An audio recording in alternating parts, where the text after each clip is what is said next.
નમસ્કાર મિત્રો, સ્વાગત છે અમારું યુટ્યુબ ચેનલ ઓલેજ હેપીમાં. મિત્રો, આજે આપણે જોઈશું ગુજરાતનો ઇતિહાસ test paper number 8 police constable test paper 2021, જેમાં આપણે 25 પ્રશ્નોનો સમાવેશ કરેલ છે. 25 પ્રશ્નોમાંથી કેટલા પ્રશ્નો સાચા પડે દરેક વિડીયોની જેમ કોમેન્ટ બોક્સમાં જરૂરથી જણાવજો. તો ચલો મિત્રો, ટાઈમ ન બગાડતા શરૂ કરીએ. 151 નંબરનો ક્વેશ્ચન: ગુજરાત રાજ્યના મુખ્ય પ્રધાનો અને તેમના સમયકાળના આધારે પ્રથમથી નીચેના ક્રમમાં ગોઠવવાના છે. 4 ઓપ્શન આપેલા છે. 4 ઓપ્શનમાંથી કયો જવાબ સાચો પડે તે તમે જોઈ શકો છો. સાચો જવાબ રહેશે મિત્રો 151 નંબરના ક્વેશ્ચનમાં બી ઓપ્શન, એટલે કે ડૉક્ટર જીવરાજ મહેતા એ પ્રથમ હતા, બળવંતરાય મહેતા જે બીજા નંબરમાં આવતા હતા, હિતેન્દ્રભાઈ દેસાઈ એ ત્રીજા અને ઘનશ્યામભાઈ ઓઝા આ મુખ્ય પ્રધાનો આ રીતે ક્રમમાં બનેલા હતા. આગળનો ક્વેશ્ચન: મધ્યયુગીન સમયમાં ગુજરાતી પ્રાંતીય સ્થપતિ શૈલી નીચે પૈકી શામાં જોવા મળે છે? તો 152 નંબરના ક્વેશ્ચનમાં સાચો જવાબ રહેશે બી ઓપ્શન, ઉપરના બધા જ, એટલે કે આ ત્રણેયમાં જોવા મળે છે. જામા મસ્જિદ અમદાવાદમાં પણ, મોહમ્મદ બેગડાની કબર ચાંપાનેરમાં અને રાણી સિપ્રીની મસ્જિદ અમદાવાદ આ ત્રણમાં ગુજરાત પ્રાંતીય સ્થપતિ શૈલી જોવા મળે છે. આગળનો ક્વેશ્ચન: ગુપ્ત યુગના પતન બાદ ગુજરાત રાજ્ય હિન્દુ અથવા બુદ્ધિસ્ટ રાજ્ય તરીકે વિકસિત થયું હતું. ગુપ્ત પછી કયા વંશના રાજવીઓએ 6 થી 8 સદી દરમિયાન ગુજરાતમાં શાસન કર્યું? કોણે શાસન કર્યું હતું? 4 ઓપ્શન આપેલા છે. તો 153 નંબરના ક્વેશ્ચનમાં સાચો જવાબ રહેશે એ ઓપ્શન, મૈત્રક વંશ. આગળનો ક્વેશ્ચન: દિલ્હી સલ્તનતનો સુલતાન કે જેને અણહિલવાડનો નાશ કરીને ગુજરાતને દિલ્હી સાથે જોડી દીધું અને ગુજરાત 14મી સદીમાં તેના નિયંત્રણ હેઠળ રહેલ હતું, તો તે સુલતાન કોણ હતો? સાચો જવાબ રહેશે બી ઓપ્શન, અલાઉદ્દીન ખિલજી. આગળનો ક્વેશ્ચન: મુગલ સલ્તનતના વાઇસરોય તરીકે ગુજરાતમાં નીચે દર્શાવેલમાંથી કોણ ફરજ બજાવેલ હતી? તો કોણે ફરજ બજાવેલ હતી મુગલ સલ્તનતના વાઇસરોય તરીકે ગુજરાતમાં? સાચો જવાબ રહેશે ડી ઓપ્શન, દર્શાવેલ બધા જ, એટલે કે દાદા શિકો, ઔરંગઝેબ અને મુરાદબક્ષ આ ત્રણેય ફરજ બજાવેલ હતી.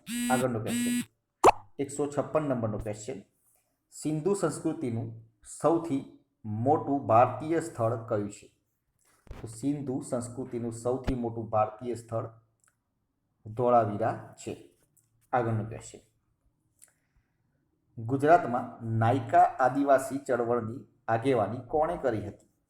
નાયકા આદિવાસી ચળવળની આગેવાની રૂપસિંહ અને જોગિયા ભગત આ બે વ્યક્તિએ કરી હતી. આગળનો ક્વેશ્ચન: શહીદ વીર વિનોદ કિનારીવાલા કઈ ચળવળમાં શહીદ થયા હતા? દરેક મિત્રોને ખ્યાલ જ હશે. સી ઓપ્શન, હિન્દ છોડો ચળવળમાં. આગળનો ક્વેશ્ચન: પંચમહાલ વ્હીલ સેવા મંડળની સ્થાપના કોણે કરી હતી? આ પણ ખ્યાલ જ હશે, ઠક્કર બાપાએ. કચ્છમાં નીચે પૈકી કયા બેટમાં ધોળાવીરા આવેલું છે? કયા બેટમાં આવેલું છે? B option, Khadir. આગળનો ક્વેશ્ચન: 16મી સદીમાં ગુજરાતમાં શાસન તંત્ર સંદર્ભે મિરેપકર હોદ્દો કયા અધિકારીને આપવામાં આવતો? સાચો જવાબ રહેશે ડી ઓપ્શન, નૌસેનાના વડાને. આગળનો ક્વેશ્ચન: ગુજરાત કોલેજ ખાતે હાથમાં ધ્વજ લઈને કોલેજ કમ્પાઉન્ડમાં પ્રવેશ વિનોદ કિનારીવાલાના કયા આંદોલન દરમિયાન શહીદ થયા હતા? આગળ પણ આ ક્વેશ્ચન આવી ગયો, ફરીથી રિપીટ થયો છે. સાચો જવાબ રહેશે બી ઓપ્શન, હિન્દ છોડો આંદોલનમાં. ગુજરાત વિદ્યાપીઠની સ્થાપના ક્યારે થઈ હતી? ગુજરાત વિદ્યાપીઠની સ્થાપના 18મી ઓક્ટોબર 1920ના રોજ થઈ હતી, એટલે કે બી ઓપ્શન સાચો જવાબ રહેશે. આગળનો ક્વેશ્ચન: રાજકોટ જિલ્લાનું ખંભાલીડા શાના માટે પુરાતત્વીય મહત્વ ધરાવે છે? 164 નંબરના ક્વેશ્ચનમાં સાચો જવાબ રહેશે બી ઓપ્શન, શૈલ ગુફાઓ માટે. આરજી હકુમત વિજય દિન દર વર્ષે ક્યારે ઉજવવામાં આવે છે? તો આરજી હકુમત વિજય દિન દર વર્ષે 9 નવેમ્બરના રોજ ઉજવવામાં આવે છે. 23મી સદીના અંત ભાગમાં કોણે ગુજરાતના છેલ્લા સોલંકી રાજા કર્ણદેવને હરાવી ગુજરાતને દિલ્હી સલ્તનતનો એક ભાગ બનાવ્યો? કોણે? સાચો જવાબ રહેશે ડી ઓપ્શન, અલાઉદ્દીન ખિલજીએ. નીચેના પૈકી સિંધુ સંસ્કૃતિનું કયું સ્થળ ગુજરાતમાં આવેલ નથી? આમાંથી કયું સ્થળ ગુજરાતમાં આવેલ નથી? સાચો જવાબ રહેશે એ ઓપ્શન, મંડી. એટલે કે આ 3 સ્થળ ગુજરાતમાં આવેલા છે: સુરકોટડા, કુંતાસી અને પાદરી. આગળનો ક્વેશ્ચન. ઈસ્ટ ઇન્ડિયા કંપનીએ પોતાનું પ્રથમ વેપારી મથક ક્યાં બનાવવામાં આવ્યું હતું? તો સાચો જવાબ રહેશે સુરત ખાતે. ગુજરાત રાજ્યમાં સૌ પ્રથમ વખત રાષ્ટ્રપતિ શાસન ક્યારે લાદવામાં આવ્યું હતું? તો ગુજરાત રાજ્યમાં સૌ પ્રથમ વખત રાષ્ટ્રપતિ શાસન 1971માં લાદવામાં આવ્યું હતું. સીદી સૈયદની જાળી જે નામથી ઓળખાય છે તે સીદી સૈયદ કોણ હતા?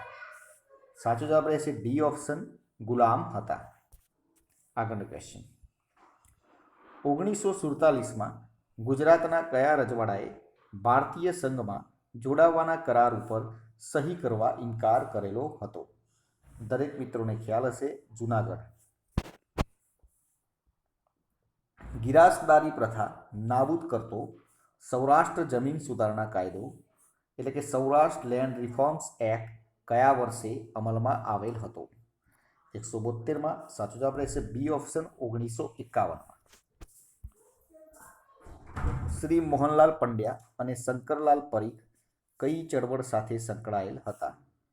તો સાચો જવાબ રહેશે એ ઓપ્શન, ખેડા સત્યાગ્રહ સાથે.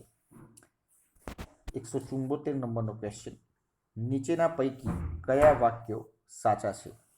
4 ઓપ્શન આપેલા છે. કયા વાક્યો, આ 3 વાક્યોમાંથી કયા વાક્યો સાચા છે?